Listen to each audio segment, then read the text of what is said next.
Assalamualaikum warahmatullahi wabarakatuh. Kembali lagi dengan saya Sandy Ramadhani dan rekan saya Muhammad Sani Purbiansyah. melanjutkan materi yang pernah direview sebelumnya dengan topik yang berbeda tentunya.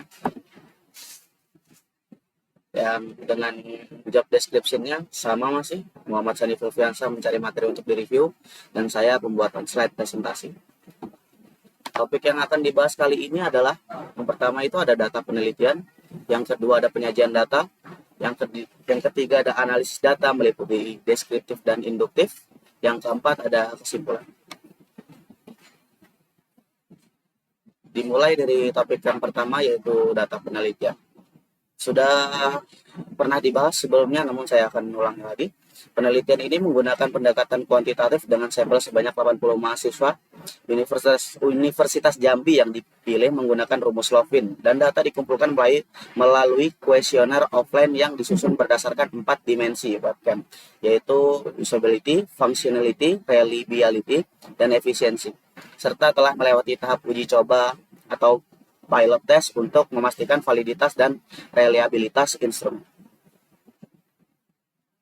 Selanjutnya ada penyajian data. Setelah dilakukan proses analisis data dengan pendekatan kuantitatif dan penyusunan berdasarkan 4 dimensi webcam, selanjutnya kita masuk ke tahap penyajian data. Pada tahap ini, hasil penelitian ditampilkan secara terstruktur melalui tabel deskriptif yang memuat rata-rata skor setiap indikator, disertai hasil uji validitas, reliabilitas, uji T, serta uji F, sehingga pembaca dapat memahami secara jelas pengaruh kualitas website terhadap kepuasan pengguna.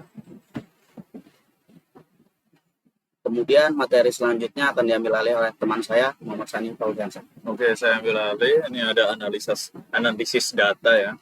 Analisis deskriptif ini yang pertama. Ini digunakan untuk menggambarkan data secara umum dalam bentuk rata-rata skor atau min. Hasil deskriptif ini menunjukkan bahwa ada beberapa variabel yaitu usability, functionality, reliability, efisiensi dengan nilai rata-rata yang sudah ditampilkan di kolom sebelahnya. Dan kolom sebelahnya lagi ada kategori usability, functionality, reliability, efficiency, ini rata-rata setuju. Dan user satisfactory-nya nilai rata-rata yang dihasilkan 2,988, yaitu memasuki kategori kurang setuju. Ya, ini catatan penting, nilai indikatornya ini X12, kemudahan mendapatkan bantuan, memiliki skor terendah yaitu 2,813, disusul oleh X22, X31, X42 yang juga menunjukkan nilai rendah. Nilai variabel ini dihasilkan dari jurnal ilmiah tersebut. Nah, ini untuk uji validitas dan reliabilitas sudah saya pernah bahas di tugas yang pertama. Ini semua itu memiliki nilai R hitung lebih dari R tabel. R tabelnya itu 0,2199, yaitu valid semua. Nilai Cronbach's alpha-nya semua variabel itu lebih dari 0,6, menghasilkan ini sangat reliable. Kita lanjut ke slide berikutnya, yaitu uji T, yaitu uji parsial. Ini yang saya bilang sebelumnya, ada variabel yang sudah diterapkan di jurnal ilmiah, yaitu ada usability X1, functionality X2, reliability X3, efficiency X4. Nilai T-nya sudah ada di sampingnya.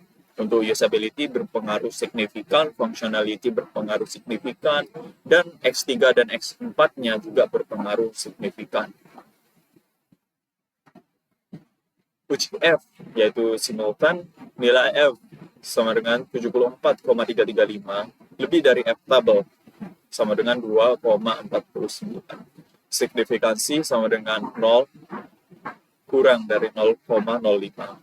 Keempat variabel berpengaruh signifikan secara bersama-sama terhadap kepuasan pengguna. 4 tabel yang saya singgung tersebut, ya yang ini. Oke. Udah ini yang tadi. Ya, maka bisa disimpulkan bahwa penelitian ini menjelaskan kualitas website yang memiliki pengaruh positif dan signifikan terhadap kepuasan pengguna.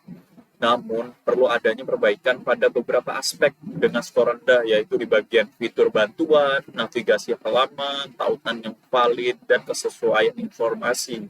Variabel ini sudah dijelaskan di jurnalnya. Di dalam isi jurnalnya ada variabel itu. Ya, saya kira cukup. Saya Cindy Ramadhani dan rekan saya Muhammad Sani Fulfiansah pamit undur diri. Wassalamualaikum warahmatullahi wabarakatuh. Waalaikumsalam warahmatullahi wabarakatuh.